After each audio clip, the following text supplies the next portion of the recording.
So today we're going to talk about stress. 7 problems that we can find with stress and 9 solutions that we can give to reducing stress. Coming right up.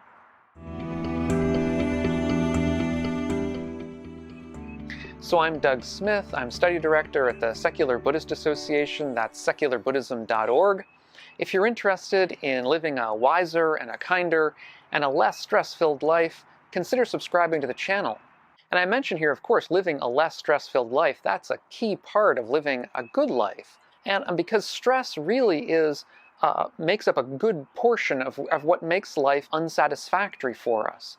Indeed, one of the leading translators of the early Buddhist material into English, Thanissaro Bhikkhu, a Western monk, uses the word stress to translate the Pali word dukkha, which is usually used for pain or for unsatisfactoriness. He considers it just stress. Now, while I wouldn't go that far, certainly stress is a large part of what makes life unsatisfactory for many of us. And the stress response is, of course, a very, very important one biologically for us. It's what helped keep us alive in dangerous circumstances. Basically, it's the body's way of getting us into gear, if you like, of the fight or flight response. And if we see or hear a tiger off in the forest, what happens is that our body secretes certain hormones called glucocorticoids and epinephrine or adrenaline that basically work to increase our heart rate, to increase our blood pressure, and to increase the amount of oxygen that we take in. And of course, we can understand that all of these would be extremely important if we really had to get ourselves into gear to run or to get ourselves into gear to fight some creature that was trying to eat us or that was trying to catch us. And if this response happens rarely or happens when we need it, then of course it's very useful. But when it happens chronically, when it happens when we don't need it, when it happens throughout our entire lives, throughout a significant portion of our day, then it can become a real problem. And I think many of us know that firsthand. And so I'm going to go through some, very quickly, of course, some of, I would say 7 of the major sort of general topic areas that we can think of when we think of the problems that chronic stress causes us. And here I'm going to use, in fact, the remainder of this lecture today, I'm going to be talking, using material from a book by Robert Sapolsky. Robert Sapolsky is a professor of neurology. He's a neuroscientist, studies the brain and the nervous system at Stanford University. And he's written a number of really good books. One of them is called Why Zebras Don't Get Ulcers. Basically where he's talking about the fact that animals in a natural environment don't have this sort of chronic stress. When they have stress, it's stress for a particular reason and then it goes away. And I should say here, by way of introduction, that I myself tend to have a bad reaction to stress. I tend to get stressed relatively easily. It's the sort of thing that affects my life, and it's one of the reasons why I've found the practices involved in early Buddhism to be particularly useful to me in my life. And so I can speak of some of these concerns, some of these problems with stress, from some of them for firsthand knowledge. So in any event, the first problem would be high blood pressure. And I think we all know that that's an issue, that can be an issue. In particular, high blood pressure, chronic high blood pressure, can lead to damage to internal organs. It can lead to damage to the blood vessels because they stretch beyond their normal capacity. They become injured, become scarred. I think we all know that this can be a physiological problem. Second issue can be overeating.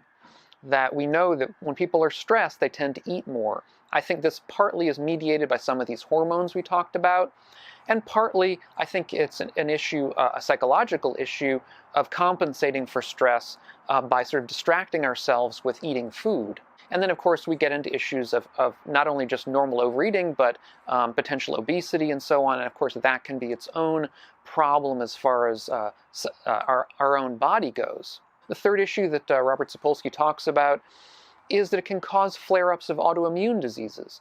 People with autoimmune diseases of various kinds, autoimmune diseases are diseases of where the body is attacking itself in various ways. Arthritis is an autoimmune disease, for example. And people with autoimmune diseases will often find that stress can cause these to flare up to a degree, probably because of the mediation of some of these hormones. The fourth problem can be that stress can cause us to be more sensitive to pain. it can highlight pain pathways, and it can bring up potential problems of chronic pain even by either giving people chronic pain who wouldn't have it otherwise, or by people with a different kind of a chronic pain condition, it can become worsened by stress. Fifth potential problem is that these stress hormones can cause problems in the hippocampus, which is the area of the brain that mediates memory. And so it can cause memory problems, losses of memory, difficulty remembering things. I mean, I know this for myself because one of my problems with public speaking is that I tend to get very stressed about it, and as a result, my memory just goes. I mean, not only do I forget parts of a talk I want to give, but I practically forget my own name. And, obviously that's not the sort of thing you want to have happen to you when you're in front of a crowd and want to talk about something. So, but this is a problem that we can have with stress, is memory. The sixth major problem, and this is something that I think many of us will know firsthand, is that stress can cause a loss of sleep or a lack of sleep. In other words, if we're chronically stressed, we'll find it often hard to get to sleep over long periods of time. And that itself can be a problem. Of course, sleep is necessary, is biologically necessary. And we know that lack of sleep is bad for us, bad for our health. And in fact, the reverse is also true in the sense that not getting enough sleep can be its own cause of stress. We shouldn't think of this too much in terms of a bad cycle, in the sense that we can break out of that cycle if we can get enough sleep. It's not like it's a vicious cycle that leads us, sort of ever downwards, but we need to deal with one or both of these issues. We need to deal with stress, and we need to deal with sleep. And finally, the seventh problem is that stress can affect our psychological state. And this is, again, something that I think we know firsthand, many of us. Stress can cause depression. It can cause us to be depressed, to feel worthless, to feel like we're not doing what we need to do, to feel self-hatred, to feel a hatred for our lives. That, of course, is no good for any of us. It can also cause a condition called anhedonia, which is an inability to find pleasure in any aspect of life. I think there are a significant minority of people with these kinds of issues who tend to be online. They tend to be depressed about things. They may have stressful lives. Some of them I know are anhedonic. They have a difficulty finding pleasure in things. I've had discussions with some of these people actually over the years. And also related psychological states, of course, anxiety and anger are two psychological states that are very much triggered by stress. Stress is a kind of anxiety itself. So if we're anxious about things in the world, or anxious about people, or anxious about situations, whatever it might be, stress is going to make that worse, or can make that worse. It tends to. And of course, we all know of the examples of people stressed out in work situations or in commuting situations who lash out, who get angry, who get upset very easily, for whom sort of hatred flares up with that kind of stress. Stress is a kind of a gateway, a chronic stress, a kind of a gateway towards a lot of what we might term unhealthy or non-useful emotions, emotions that make our lives more difficult. Emotions, if we might say, that are unwise, emotions that are unkind.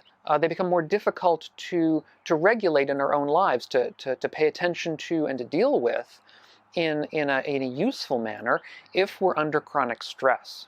Now, before we get to some of the solutions that we can use to affect stress in a good way, to lessen stress in our lives, one thing that I think really bears mentioning here is that one of the major causes of stress in the world is lower socioeconomic status. There is, in fact, what's called a kind of a health gradient that goes downwards with lower economic status.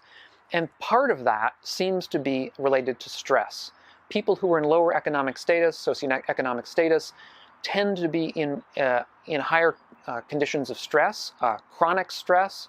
They have many more of the bad outcomes that we've just mentioned.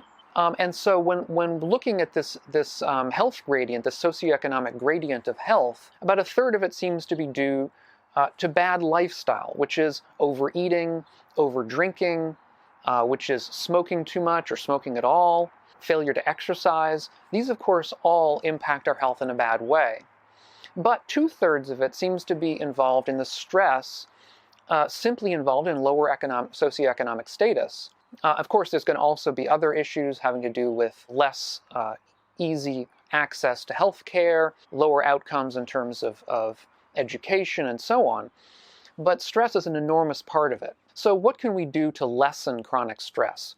And this is something that I think we'll find as we go through this list. For those of us interested in Buddhism, and of course Buddhism may seem to many of us to be a sort of a footnote here, but for those of us interested in early Buddhism, we'll find that many of these methods, many of these strategies and practices were discussed by the Buddha 2,500 years ago. Obviously, he didn't have the scientific terminology we have now. He didn't have the understanding we have now of stress in its variety. But nevertheless, many of the things he recommended are things that we should indeed pursue. The first of these is political. That is, we should strive as much as we can to lower the inequality that we find in society and socioeconomics, because it's an issue of health, among other things, of course. Among other reasons to lower this inequality, it's that it has a bad outcome on health. And of course, people with bad health are liable not to be as productive. They're liable not to be as useful in society to everyone else. You might say for the benefit of us all. I mean, even if we're going to be egoistic about it, we would say even if you're going to be egoistic, for your own benefit, it's better to lessen this socioeconomic gradient so that we can bring up the health of people at the lower end and make them more productive and happy and healthy citizens. And this is, of course, something that the Buddha did talk about at times. He did talk about the fact that a just ruler will attempt to bring up the poorest members of society. The second is going to be pretty obvious, but necessary to state anyway. Have a healthy lifestyle. Don't eat too much, don't overeat, don't drink too much, don't overdrink, don't become drunk. This is something the Buddha, of course, talked about. In fact, he recommended we not drink alcohol at all. Third, and probably the most important, is not to smoke. Now, of course, smoking wasn't around in the Buddha's day, as far as I know. It was at least certainly never mentioned that I know of in the Pali Canon, but nevertheless, that is something that is extremely important. A third important thing we can do to reduce stress in our lives is to develop a hobby, to develop a useful pastime that we can use when we're not otherwise active with things. So we may have time in our lives that is empty, and not having a pastime or a hobby that we enjoy, that's useful, can lead to stress, can lead to a sense of not being useful, or can lead to distractions that are less useful. I mean, a hobby is a kind of distraction, but at least it's a distraction that's hopefully in a beneficial direction. The fourth important way of avoiding stress is to be socially connected, is to have a social support network, or at least to develop one over time, which means to have good friends, to have a good marriage insofar as we can. Of course, a good marriage is work. Good friends are work, but good marriage is even more work. It's something we have to put effort into because it requires us to be humble, to become aware of our own inadequacies, the ways in which we don't necessarily live up to our best hopes for ourselves, because we see ourselves in another person's eyes, up close every day. But having a good marriage is also very, very important to reducing stress. And I should emphasize here a good marriage, because not every marriage can be helpful to stress. A bad marriage, of course, can be even more stressful. But in general, social support is very, very useful to reducing stress. And there's a very famous passage in the Pali Canon where Ananda, who is the Buddha's sort of close attendant, says to the Buddha that he believes that a good friendship, good companionship is half of the holy life, or half of the life of practice. And the Buddha says, don't say that, Ananda. Good friendship, good companionship is not half of the life of practice. It's all of the life of practice. It's all of what is important. And why would he say such a thing? Well, because having good friends, in Pali they're called kalyana mitta, or spiritual friends, people who are leading us in good directions, is that they keep us on the right path. I mean, your spouse can be a spiritual friend if they're willing and able to play that role, simply by keeping an eye on you and letting you know when it seems that you are behaving in ways that are unskillful.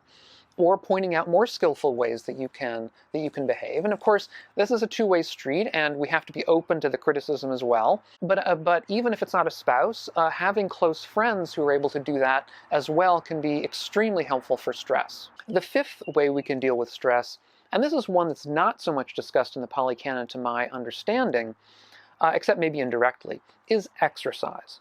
Exercise, I think, is one of the premier ways of dealing with stress. People who are in chronic stress are people who really do need a daily or at least a regular exercise routine. And by regular exercise routine, I mean at least 3 days a week and more like 5 or 6 days a week. And you should be doing something every day. I mean, some walking, some getting out, some walking around, and not sitting on the couch all the time.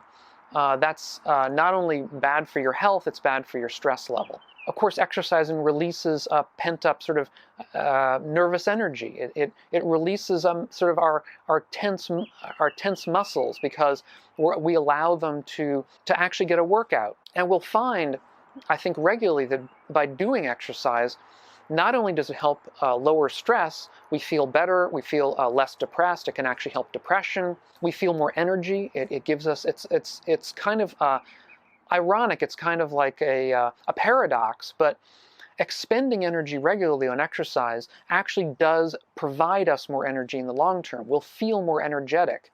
Not necessarily the first week. The first couple of weeks, we may be really knocked out after a long period of exercise.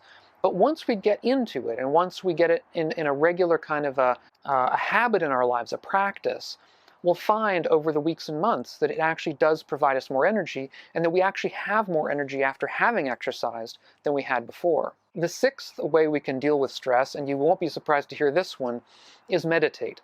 Meditation is extremely important. It's one of the ways, besides exercise, that really has the most positive immediate benefits. It's the sort of thing, again, that has to be done regularly. It's not the sort of thing we can do once a week and expect it to have much effect. Of course, if we exercise once a week, we'll be liable just to injure ourselves. If many of us may be familiar with Jon Kabat-Zinn and MBSR, or mindfulness-based stress reduction, but Jon Kabat-Zinn is a doctor who works in medical school in Massachusetts. His general idea was to actually develop a meditation in terms of a course. I believe it's 8-week courses that is meant for people. I think originally it was meant for people with chronic pain, people who would have stress over chronic pain. But now it's used for anybody with any kind of chronic stress condition. By using this coursework, which is integrated with a program of regular meditation, he's found that it does reduce stress. And if some of you are interested in that, of course, you can Google MBSR. There may be local courses that you can take. The head of the Secular Buddhist Association, Ted Meisner, also has at times run a online version of this, which is fee by donation, so it can be much cheaper for you if you can't afford to go to one of these in person. But I would urge you that if you do take the MBSR route, that you keep up with it after the 8-week course has finished, because otherwise you're liable to fall back into the same problematic strategies that you had before it. It really should be a spur to begin a meditation practice rather than be seen as a sort of something that's going to end the problem. Seventh way of dealing with chronic stress, and this is a more global scale, is to consider your priorities, reconsider your priorities. Many of us get stressed because we have the priority of, let's say, making a lot of money, or becoming famous, or becoming powerful. And we realized in order to do that, we have to basically sacrifice a significant portion of our lives, and maybe our health as well, in order to get there. We look at people who've gotten there and we find that they have had to put up with chronic stress, maybe other kinds of health problems for decades. And we realize we're going to have to do the same. And at that point, it may become necessary or healthy to consider how important it really is to make all this money or to make all this fame or power. Do we really need to sacrifice so much of our lives for that relatively fleeting end? Given that all things change, given that life at its base is never going to be completely satisfactory, no matter how much we work at it. And we may find that a lifestyle that puts us in greater control is one that is both healthier and in the longer term happier and better for us. Eighth, and related to the last, is to sort of cultivate a wise approach to life. And here Robert Sapolsky talks, I think, very reasonably about the serenity prayer, and knowing what things we're able to change in our lives, accepting the things that we can't change, and being courageous enough to change the things that need to be changed, and having the wisdom to be able to tell the difference between what cannot be changed and what can be changed. And of course, much of what is stated in the Serenity Prayer is absolutely integral to early Buddhist practice, belief and practice. We have to understand that we can't change the fact that all things are always in flux. We have to understand that our ability to change things is very restricted. We shouldn't expect that we're going to be able to have enormous effects on things in the world. We should understand that our practice can have a beneficial effect, and so we should have the courage to undertake practice that is skillful and balanced. And we should try to avoid becoming too identified with things in the world, or with our own ideas, or our own views, or our own concepts. We should be aware of the fact that all of these things are not who we are. Who we are is something that is a construct that's always changing. And so to the extent that we identify ourselves with things in the world, the extent that we want to keep things the way they are right now, we're liable to cause ourselves more stress. And finally, ninth, I think we should be aware that there are medications that we can take in the case that stress has really gotten away from us, or in the case that other kinds of psychological issues are affecting our stress level. There are doctors, there are psychologists, psychiatrists, who can both be an ear to listening to our issues and problems, and may be able to direct us in better ways, or again, in certain circumstances, prescribe useful medications.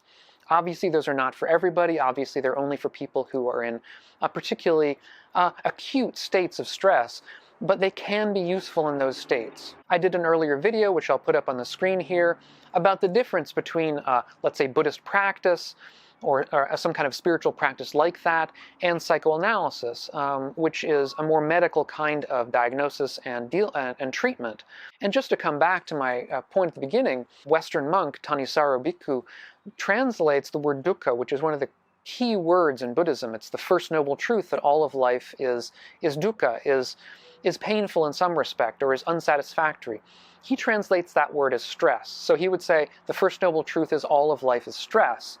But of course there's the third noble truth, which is that there are ways of getting away from stress, that we can diminish stress in our lives, that we might be able to come to an end of stress. For him, for his way of understanding the noble truths, stress is really the center of the Buddha's message, or at least getting away from it. Understanding its role in our lives, being able to view it in our lives, and then getting away from it.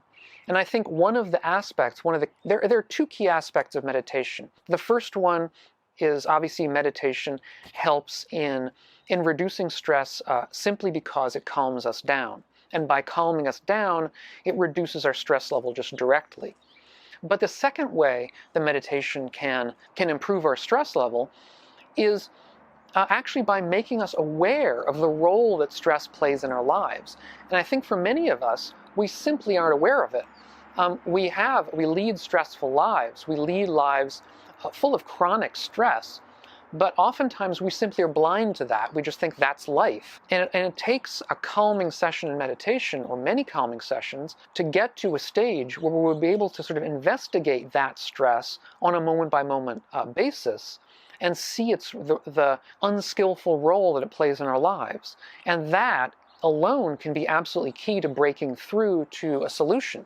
Because of course, as long as we don't see the problem, we're never going to see a solution. So the aim here is to live wiser, kinder, and less stress-filled lives. And I hope you've seen in this video that those three are absolutely interrelated. Living a wiser life will lead to less stress. Living a less stressed life will make us kinder to other people because we're less reactive towards them. And so these three things go together. And I think if you're interested in more deep issues here, check out Robert Sapolsky's book. I'll put a link to it down below. Check out my Patreon page if you're interested in supporting the channel. Thanks so much to all of you for being here. I'll catch you on the next video, and meanwhile, be well.